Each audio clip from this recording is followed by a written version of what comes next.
अपमान नहीं सहेंगे, बुजुर्गों का अपमान नहीं सहेंगे।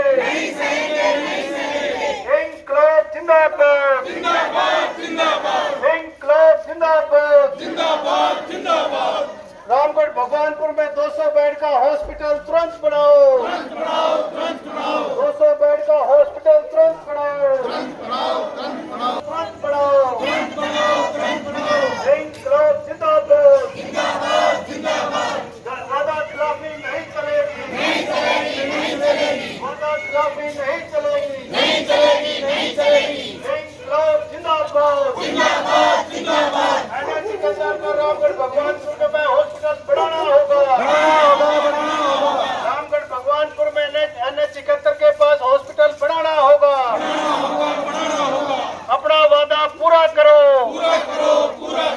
अपना वादा पूरा करो। रामगढ़ भगवानपुर संघर्ष करो, हम तुम्हारे साथ हैं।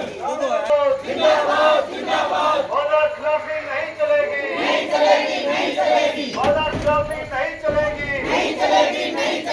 वादा अपना पूरा करो,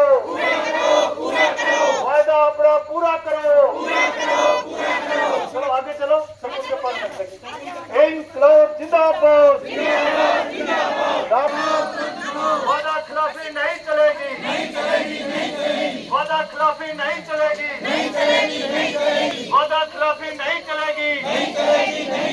200 बेड का हॉस्पिटल बढ़ाना होगा, 200 बेड का हॉस्पिटल बढ़ाना होगा।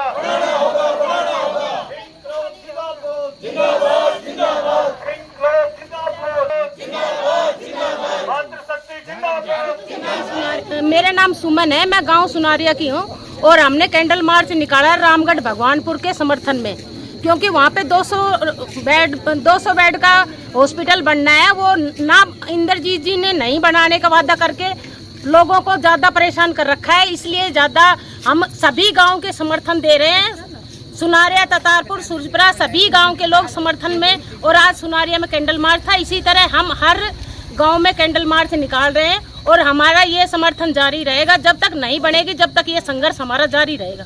यही देना चाहेंगे कि वो अपने ऊपर घमंड ना करे, जनता का अधिकार है, जनता को अधिकार देना चाहिए, क्योंकि जनता के बने हुए समर्थक हैं, जनता के लिए ही बनते हैं और जनता का काम करना चाहिए। हम तो यही चाहते हैं कि वो हमारे जनता की बात सुने और जनता को उनका अपना जो विश्वास दिया है, उनका जो बेड का दिया है कि 200 का बेड बनाएंगे और यहाँ पे जो कोई भी दिक्कत आएगी हम आपके समर्थन में हैं, पर वो उन्होंने अभी तानाशाही बरत के और वो नहीं दे रहे हैं, इसलिए हमारे ये संघर्ष करना पड़ रहा है। हमारे बड़े बुजुर्ग हैं, वो भी बहुत परेशान हैं, क्योंकि उन्होंने वादा करके और फिर वो। सर, मैं रिटायर हवलदार राकेश कुमार, गांव सुनारिया, जो आज कैंडल मार्च निकाला है हमने जनता को जागरूक करने के लिए। जो वादा खिलाफी हुई है रामगढ़ भगवानपुर के साथ, बल्कि मैं रामगढ़ भगवानपुर का नाम लूंगा तो ठीक नहीं रहेगा, जो हमारे इलाके के साथ वादा खिलाफी हुई है, क्योंकि हमारा इलाका शुरू से पिछड़ा हुआ है। रेवाड़ी के इस तरफ हमारे इलाके में आज तक कोई प्रोग्रेस ही नहीं हुई। एक छोटा सा नहर पे पुल नहीं बना पाई है सरकार। तो हम जाते थे रामगढ़ भगवानपुर से फिरदेड़ी मोड़ होकर रेवाड़ी जाते थे, अभी तक हम जाते थे। एक छोटा सा पुल नहीं बना। इस तरफ ना कोई ऑफिस है, ना कोई साधन है। जैसे केएलपी कॉलेज हो गया, इधर स्टेडियम हो गया, उधर ये कोर्ट, तहसील, अनाज मंडी, सब्जी मंडी, उधर अहिर कॉलेज, इस तरफ तो कुछ है ही नहीं। अभी मजबूरी हो गई थी इनका हॉस्पिटल देने के लिए। अभी वो पता नहीं कि राव साहब कैसे किसके, मेरे को लग रहा है राव साहब की कुछ चल नहीं रही, या वो किसी इतने दबाव में आ गए कि अपने इस एरिया को, जो पिछड़े हुए इलाके को जो अब थोड़ा सा अप हो जाता, अब फिर इसके खिलाफ हो रहे हैं। इस इलाके ने हरदम राव साहब की, चाहे कांग्रेस में थे या बीजेपी में थे, हरदम इसकी मदद की। हमारे सुनारिया गांव की तरफ से भी हमने इनको फूलों की माला, नोटों की माला और पगड़ी तक पहनाई। मैं जो रामगढ़ भगवानपुर के साथ जो वादा खिलाफी हुई है, जो हमारे एरिया के साथ खिलाफी हुई है, मैं महापंचायत में भी था, रामेर सिंह साहब के पास मैं ऐसे ही चले गया। वो बुजुर्ग इतने हताश थे, बोला बेटा हमारे साथ तो धोखा हो गया, बेटा हमारे साथ तो धोखा हो गया। और वो महापंचायत तक उन्होंने अपने आप को रोका रखा और वो स्वर्ग सिधार गए। उसके ऊपर भी राव साहब ने 2 शब्द नहीं बोले। मेरे को बड़ा अफसोस आ रहा है। हम 40-45 साल जब से हमने होश संभाला, हम राव साहब के साथ थे। राव साहब ने बोल दिया कि भाई मेरे से उम्मीद नहीं रखे। मैं सुनारिया की तरफ से बोलता हूँ कि वो भी अब हमसे उम्मीद ना रखे।